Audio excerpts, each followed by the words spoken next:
Annyeonghaseyo, magandang araw po sa inyo lahat. Continue na po natin yung pagsagot sa mga EPS topic related mga questions dito sa Book 1, Chapter 17 na po tayo. And simulan po natin sa reading part. So basahin po natin yung instruction. Sabi po dyan, 다음 내용과 관계 있는 그림을 고르십시오. So again, ang meaning lang po niyan is piliin yung drawing na may kaugnayan sa kasunod na content. So pipiliin lang po natin sa choices yung may kaugnayan dito. So yung sabi po dyan is 짐을 싸고 있습니다. 짐을 싸고 있습니다. So ano ba tong 짐을 싸다? So 짐을 싸다, ibig sabihin po niyan is to pack luggage. To pack luggage, so ibig sabihin sa Tagalog, mag-impake. 있습니다 is a conjugation meaning present progressive tense. No? Present progressive tense. Ibig sabihin, kasalukuyang nangyayari yung action, parang adding ing sa English. So, yung meaning po nito, 짐을 싸고 있습니다 is I am packing luggage. Ako ay nag-i-impake. So, ano ba yung related po dyan sa mga choices? Of course, the correct answer is number 1. Yan lang naman po yung nag-i-impake dyan. So bigay po natin yung mga corresponding verbs na related dito sa mga choices. So bumibili siya ng ticket. So ang tawag po dyan is 표를 사다. Ibig sabihin to buy ticket. No? 표를 사다. 표 meaning po niyan is ticket with object particle and then 사다 meaning to buy. Next, eto naman, nagpaplano siya ng trip. No, nakatingin siya sa kalendaryo, nagpaplano siya ng travel. Ang tawag po dyan in Korean is 여행을 계획하다. So, 여행을 계획하다.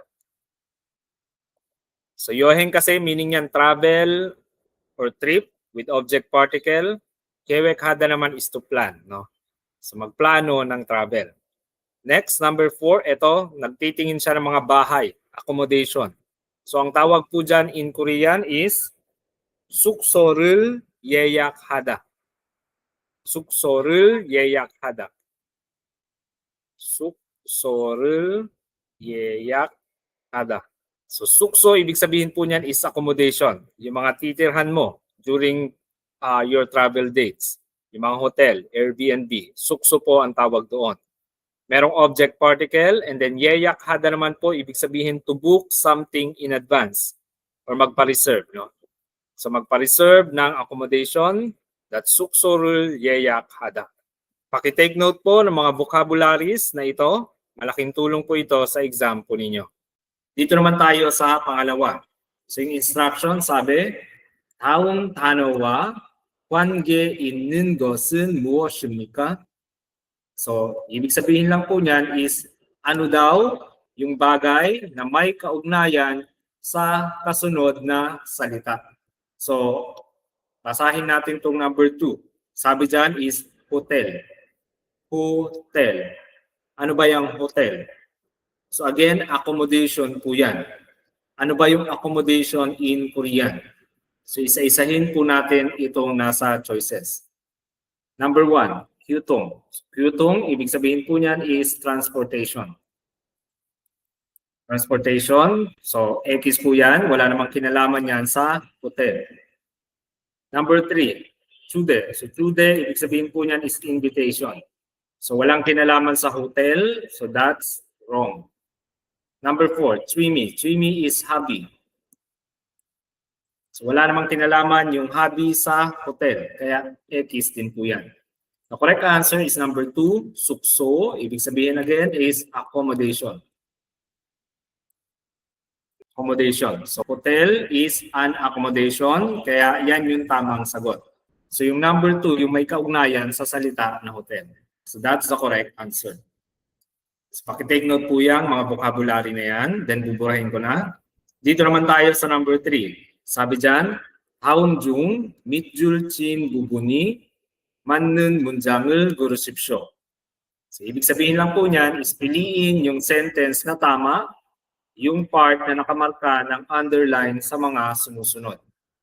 Piliin lang natin kung alin ba dito sa mga naka-underline na sentence yung tama. So, check po natin isa-isa. Number 1, sabi, 바다가 무척 아름다울 거예요. So, yung naka-underline is 아름다울. So, yung adjective po natin dyan is 아름답다. 아름답다, meaning beautiful. So, tingnan po natin, tama ba yung pagkaka-conjugate sa kanya? Yung conjugation niya po kasi is itong 을 거예요, meaning polite future tense. Gagawin pa lang or mangyayari pa lang yung verb or adjective. So, tama ba yan? So, actually, mali po yan, no? Because 아름답다 is an irregular verb. So, hindi mo diretsong ididikit yung 을 거예요 sa stem niya. So, dapat ganito. Siyempre, kukunin mo muna yung stem, tanggalin mo yung ta. So, yung matitira sa'yo is 아름답. Ayan, 아름답. And bago natin dikitan yan ng polite future tense na conjugation, i-apply muna natin yung irregularity niya. So, yung rule niya is remove yung P. So, tatanggalin mo muna yung P. And then, kailangan mong magdagdag ng U. So, ganyan. Ganyan dapat. No? Magiging ganyan yung stem mo and saka ka magdudugtong ng conjugation.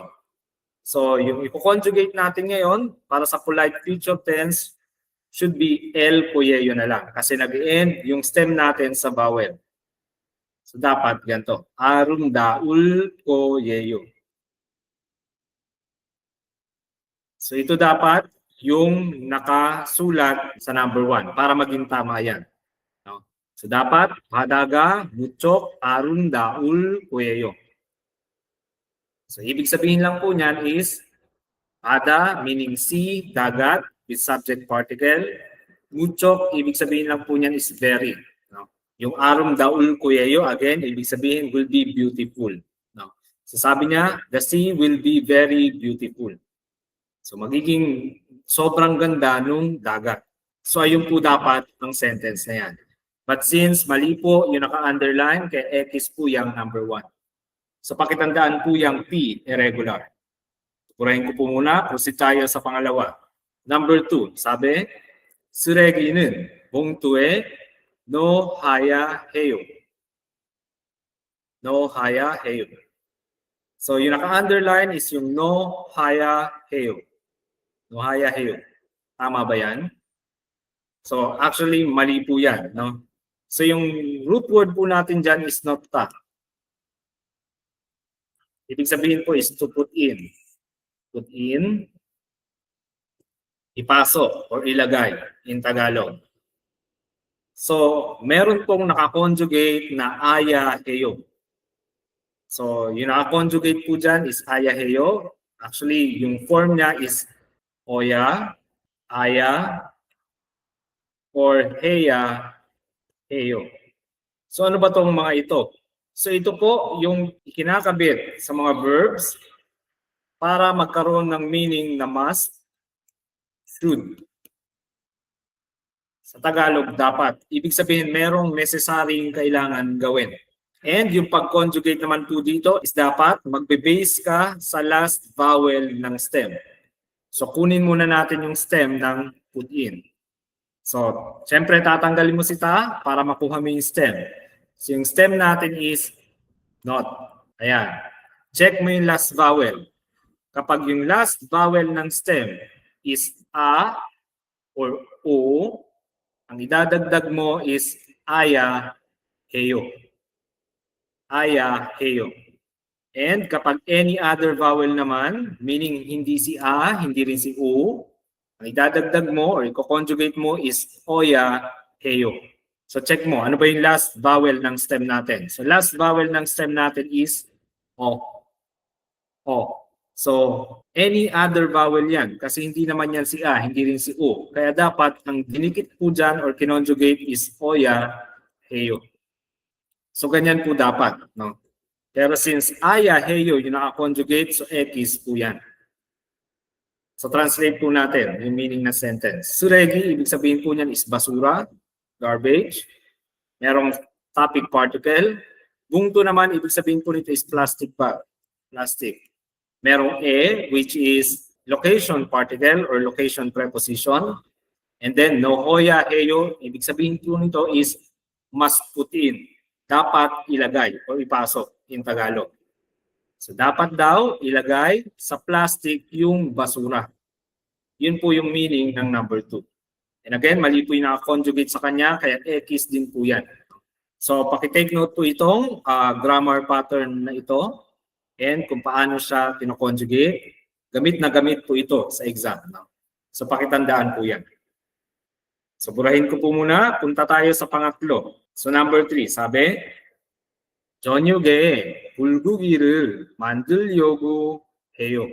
저녁에 불고기를 만들려고 해요. So yung naka-underline is 만들려고. So yung verb po natin dyan is 만들다. Meaning po niyan, to make. Merong nakadagdag na conjugation which is ryuguhada. Ryuguhada, ibig sabihin naman po niyan is meron kang intensyong gawin yung isang bagay. It's either intend to or planning to. Sa Tagalog, pwede siyang pinaplano kong or balak kong. So yun po yung mga meaning niya. So, tama ba yung pag-conjugate dyan? Yes, tama po. No? Kasi, ganito po yung rule niya. So, tatanggalin mo muna si ta para makuha mo yung stem. The stem natin is mandil. Check mo yung last letter ng stem. Yung rule niya, kapag yung last letter ng stem is a vowel or consonant na L, ang idadagdag is ryugu heyo. Ryugu heyo or ryuguhada. No? So tama, dinagdag niya is ryuguhada or ryugu heyo. Since yung last letter ng stem niya is L. Kasi pag any other consonants yan, no, yung last letter niya maliban sa L, ang idadagdag po dyan is uryogu, hada, or heyo. So ganyan po yung rule niya. So since tama yung pag-conjugate, yan po yung sagot na hinahanap po natin. So that's the correct answer. So translate po natin. So sabi niya, jonyok. Jonyok meaning po niyan is evening. Gabi. Pwede rin pong dinner. No? Depende sa context. Merong time particle na bulgogi, ibig sabihin po niyan is yung pagkain sa Korea, parang Korean beef. No? Merong object particle, and mandulyugu heyo, ang magiging meaning nito is I intend to make, or balak kong gumawa in Tagalog. So yung meaning ng sentence is balak kong gumawa ng bulgogi ng dinner or sa gabi. So yun po yung translation niya. So that's the correct answer, number 3. So burahin ko po muna and then tingnan natin itong number 4 kung bakit siya mali. Sabi sa number 4, 종수하기 전에 창문을 열어야 돼요. So yung naka-underline is 열어야 돼요. So tama ba yung pag-conjugate dyan? So yung verb po natin dyan is yolda, to open, buksan. And meron pong nakadikit na uya deyo. So actually, yung conjugation pa lang po na dinikit, mali na po yan. Yung conjugation dapat is either oya, aya, or heya deyo. So same lang po yan sa diniscuss ko kanina dito. Si aya, oya, or heya, heyo. Same lang po yan. Meaning, must, should, or sa Tagalog, dapat gawin. No? So dapat, necessaryong gawin yung verb. So yun po ang meaning niya. So, check mo yung last vowel ng stem. Kapag any other vowel, ang idadagdag dapat is oya, reyo, or oya, heyo. Kahit alin po dyan. And since mali po yung naka-conjugate, kaya X po yung number 4. Translate natin para madagdagan yung vocabulary po ninyo. So, chungsuhada, ibig sabihin po niyan is to clean. Merong kijone. So, kijone, ibig sabihin po niyan before. Sa Tagalog, bago. Changmun, ibig sabihin po niyan is window, bintana. Merong object particle. And then, yoroya deyo. So, yoroya deyo, ibig sabihin po niyan is you must open. Must open or dapat buksan. So, ibig sabihin, you must open the window before you clean. Dapat mong buksan yung bintana bago ka maglinis. So yun po ang meaning dapat ng number 4. And again, since mali yung naka-conjugate, kaya mali po yung number 4. Correct answer is number 3. Dito naman po tayo sa number 4. So, 빈칸에 들어갈 가장 알맞은 것을 고르십시오. So, nakita mo yung term na 빈칸, so automatic, that's filling the blanks. So, basahin natin ito. Sabi niya, 휴가 때 친구하고 부산에 여행을 갈 겁니다. 싸고 좋은 호텔이 있어서 오늘 blank. So translate po natin. Hyuga. Hyuga meaning po niyan is vacation. Yung te, ibig sabihin po ng te, pwede po yung on or during. 친구, friend, merong hago, with. No? So ibig sabihin with friend. Kasama yung kaibigan.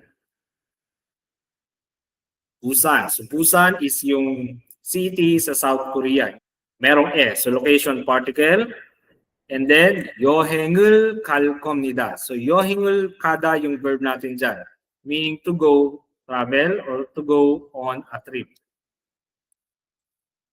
Meron lang conjugation na el 겁니다. Ibig sabihin, formal future tense. Gagawin niya pa lang yung action.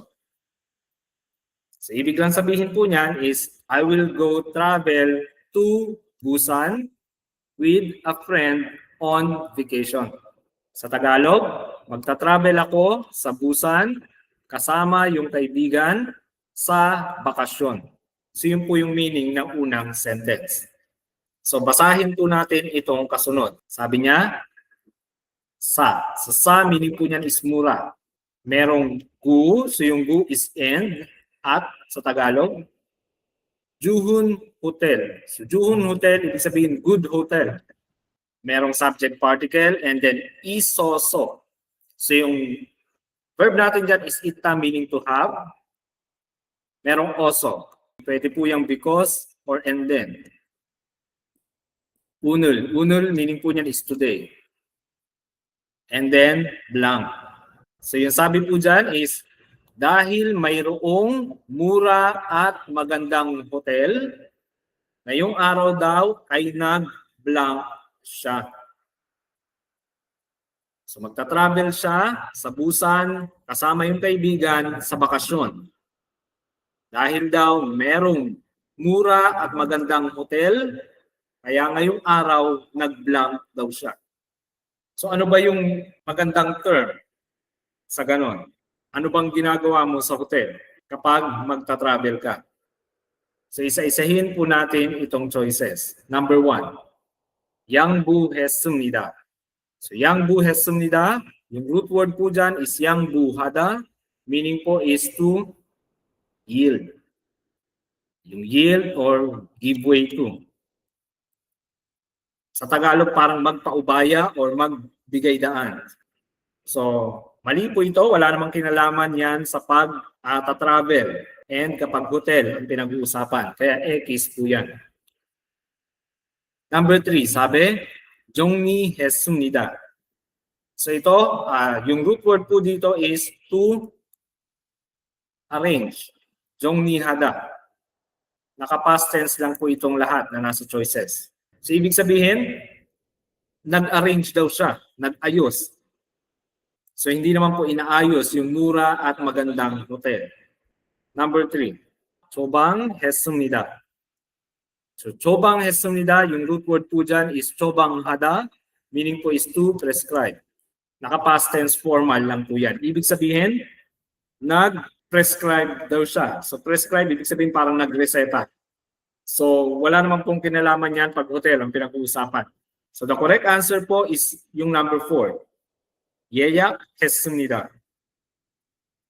Yung root word po kasi dyan is 예약하다, meaning po is to reserve. Or to book something in advance na naka-past tense formal lang din po. So, ibig sabihin, nag-reserve daw siya today dahil merong mura at magandang hotel. So, yun po yung ibig sabihin ng pangalawang sentence. Correct answer is number 4. So, make sure po na i-take note yung mga vocabulary na yan. Malaking tulong po yan sa exam. Dito na po tayo sa number 5, sa long paragraph. So, dito po tayo matututo. So, dapat po is tinatranslate niyo po pag nakakita kayo ng ganito.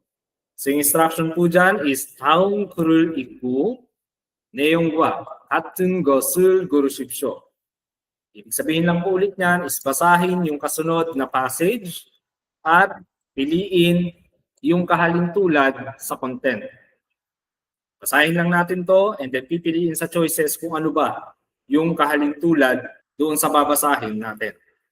So basahin po natin yung first sentence. Sabi dyan, 서울에는 경복궁과 장덕궁 등 유선 시대의 궁궐이 잘 보존되어 있습니다.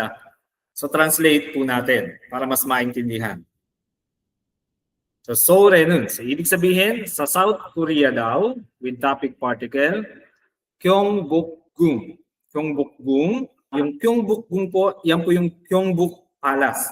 Palasyo po yan sa Seoul. Meron pong gwa, meaning and, Changdeokgung. So Changdeokgung, palasyo din po yan na nasa Seoul.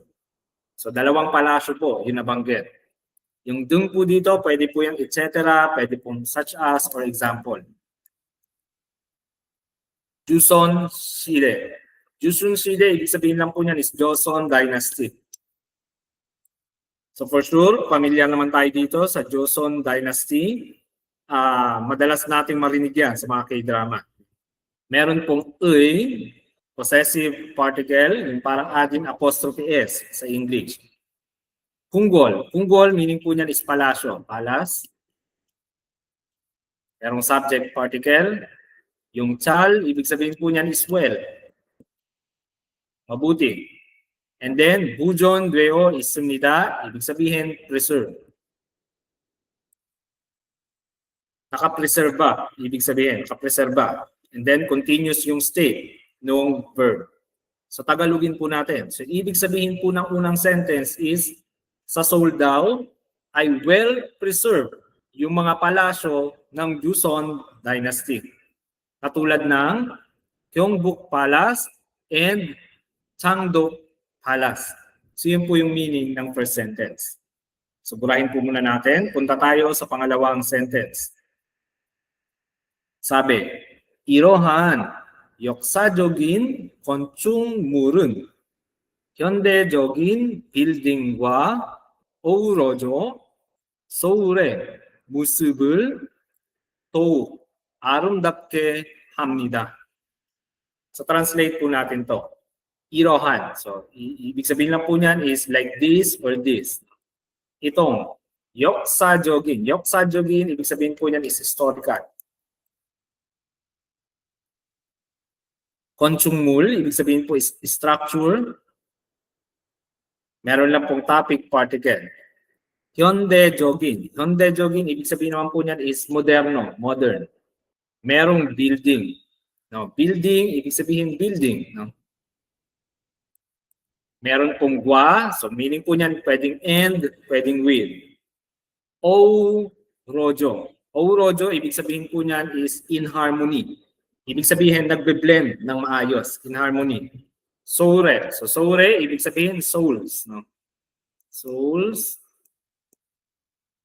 Musup. So yung musup naman po, ibig sabihin po niyan is appearance. To, ibig sabihin naman po niyan is more, mas sa Tagalog. And then, 아름답게 합니다. Ibig sabihin lang po niyan is to be beautiful, no? Or make beautiful. Sa Tagalog, nagiging maganda. No? Nagiging maganda. So, Tagalogin po natin. So, ibig sabihin, nagiging mas maganda daw yung appearance ng soul dahil nagbe-blend ng maayos itong historical structures at yung mga modernong mga building. So yun po yung ibig sabihin sa second sentence. So pag-take note po ng mga vocabulary na yan. And then burahin po muna natin para mag-proceed tayo sa pangatlo. Third sentence, sabi, 안동은 조선 시대의 유교 문화가 고스란히 남아있는 도시입니다. Andong. So Andong is lugar din po ito sa Korea, no? Andong. With topic particle, Joseon Shide, again, Joseon Dynasty. Meron lang pong apostrophe S ulit. May uy, possessive particle. Yugyo Munhwa. So Yugyo Munhwa po, ibig sabihin po niyan is yung mga tradisyon na hango sa turo ni Confucius. So Confucianism beliefs or traditions. So Yugyo po kasi is Confucianism. And then yung Munhwa, culture or tradition, pwedeng beliefs. So kung kilala niyo po si Confucius, yung nagsabi po ng famous na kataga na do not do unto others what you do not want others to do unto you. So marami po kasi siyang mga tinuro nung panahon niya. So yun po yung mga sinusunod kapag tinutukoy po is Confucianism, yung mga turo ni Confucius. So yun po siya. So pag pinagsama, Yugyo Munhwa is Confucianism, tradition, beliefs, or culture. Merong subject particle. And then, Usurani. Usurani, ibig sabihin po niyan is, as it is. Ibig sabihin, intact. Nama innun. So, nama innun, ibig sabihin lang po niyan is natitira. Remain. And then, Tushi, ibig sabihin po niyan is city. City, no? City, syudad. Meron lang imnida yung is, are. Ginagamit sa formal declarative. So Tagalogin po natin. Sabi dyan, yung Andong daw ay city, ay syudad na nananatiling intact yung Confucianism belief ng Joseon Dynasty. So ibig sabihin po is na-preserve nila yung Confucianism belief ng Joseon Dynasty. So yun po ang meaning ng sentence po na yan. So, burahin po muna natin and then proceed tayo sa kasunod. Sabi, 하회 마을에는 전통 가옥이 그대로 보존되어 있습니다. So, 하회 마을. So, 하회 마을 is lugar po ito, no? Hawe Village sa English. Hawe Village. Meron pong location tsaka topic particle, so meaning sa Hawe Village daw. Hawe Village. Hawe. So sa Hawe Village daw, Jontong Kauk. So Jontong is traditional. Traditional.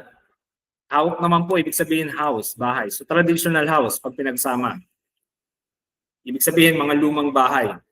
With subject particle, kudero. So kudero, ibig sabihin din po niyan is as is. Halos same po sila ng meaning ni kusurani. So as is. Bujon deo isumnida. So again, bujon deo isumnida, ibig sabihin po niyan is preserve. So ibig sabihin po ng sentence na iyan is sa Hawe Village daw is nakapreserve ng as is yung mga traditional houses. So meaning as is, so wala silang binago.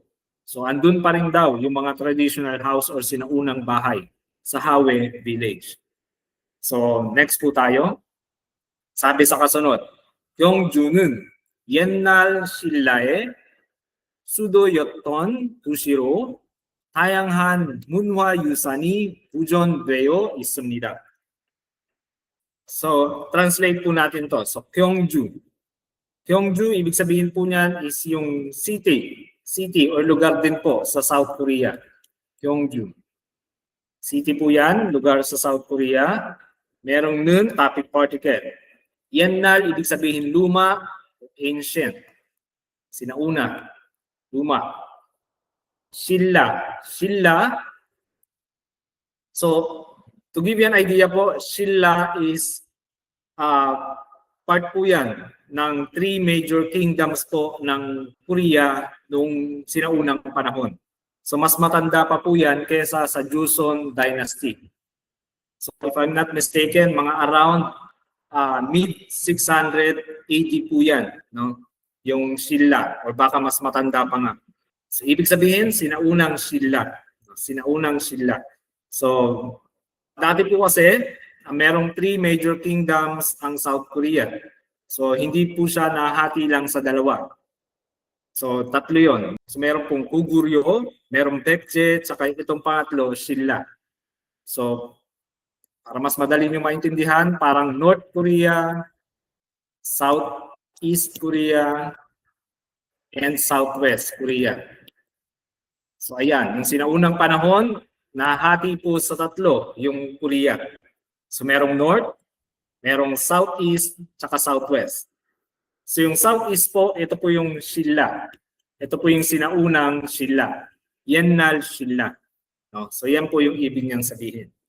So Yennal Silla. Sudoyotton. So Sudoyotton, Sudo kasi ibig sabihin po niyan is capital. No? So parang Manila, capital ng Pilipinas. Sudo, capital. Meron lang pong past tense, no? Parang was. No? Was. And then Tushi, ibig sabihin city. Ito naman pong Tayanghan. Tayanghan, ibig sabihin po niyan is various. Maraming uri. Maraming klase. Munhwa Yusan. So Munhwa Yusan, ibig sabihin naman po nito is cultural heritage. Cultural heritage. Yung mga sinaunang gamit, lugar or bagay na may kinalaman sa kultura po nila. Bujon Dweo Isinida, again, nakapreserve. So ibig sabihin po ng sentence na ito is Gyeongju daw is yung city na capital ng ancient Silla. Maraming uri ng cultural heritage yung nakapreserve. So yun po yung ibig sabihin niyan. So Gyeongju daw yung city na dating capital ng Silla and kung saan maraming uri ng cultural heritage ang nakapreserba. So yun po yung ibig sabihin ng sentence na iyan. So paki-take note po yan and proceed na po tayo sa kasunod. Sabi dito, Bulguksawa Sokturam은 신라의 불교 문화를 상징하는 대표적인 문화 유산입니다. So translate po natin, Bulguksa. Bulguksa po, ito po yung Bulguksa Temple. So temple po yan, sinaunang temple. Merong wa is and, no? At. Yung Sokkuram naman po, ito yung malaking Buddha. No? Grotto po yan na Buddha. So yun po yung ibig niya sabihin. Merong topic particle, Shillae. So ibig sabihin, Shillas, Bulgyo Munhwa. Bulgyo Munhwa, ibig sabihin Buddhist belief.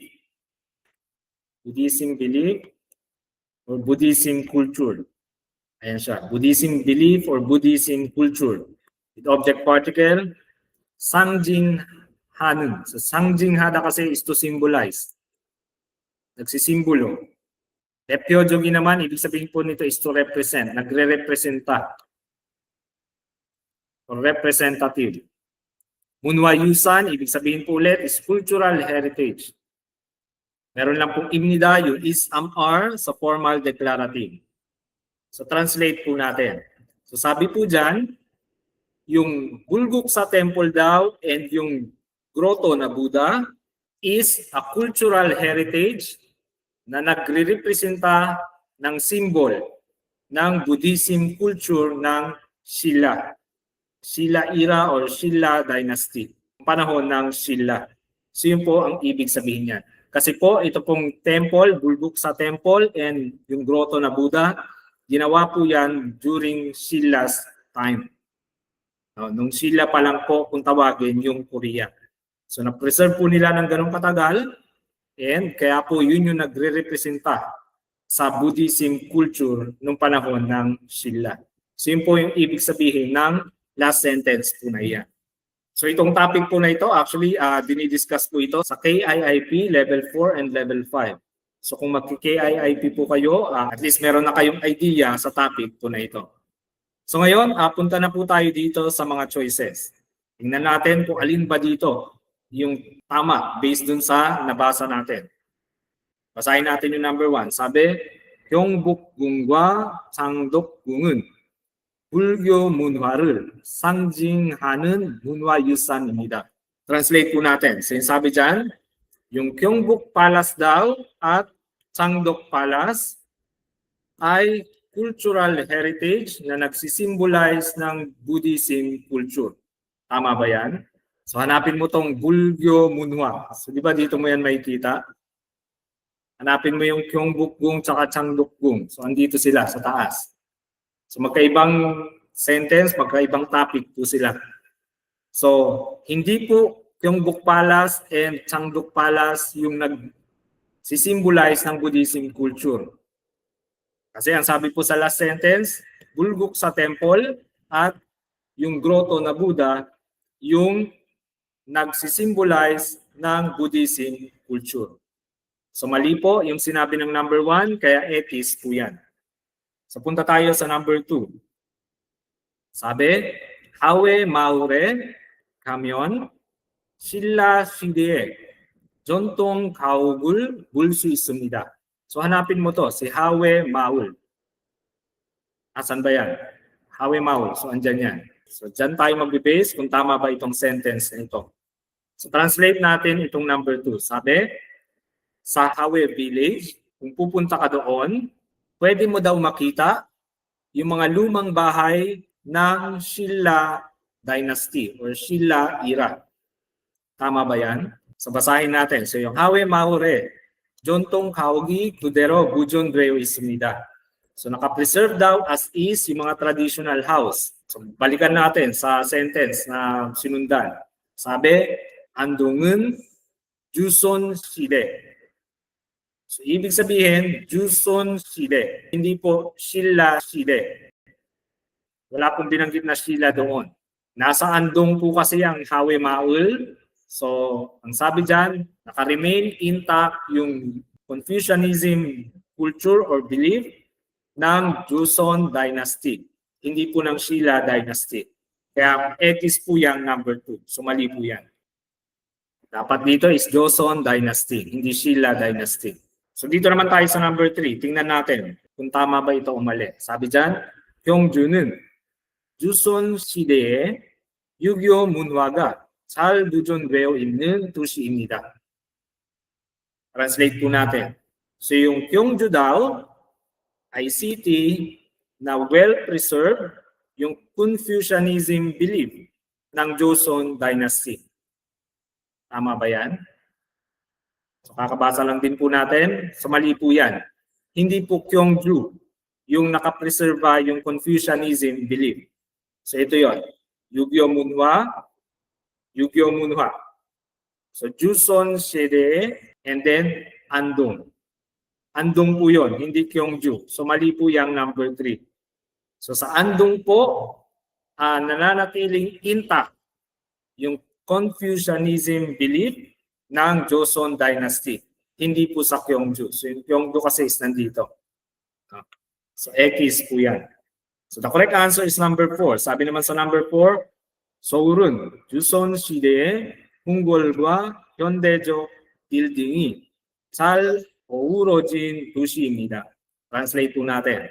So sabi, sa Seoul daw, o yung Seoul daw, ay city na nag-harmonize ng mabuti o ng maayos yung mga modern na building at mga palasyo ng Joseon Dynasty. So yun po ang ibig sabihin ng number 4. And may kita po natin yan sa second sentence. Sabi, nagiging mas maganda daw yung appearance ng Seoul dahil nag-harmonize itong mga historical structure at modern buildings. So parehas na parehas po yung sinabi sa number 4. Kaya po ayan yung tamang sagot. Number 4 is the correct answer. So make sure po na i-memorize yung mga vocabularies po na yan. Malaking tulong po yan pagdating nyo ng exam.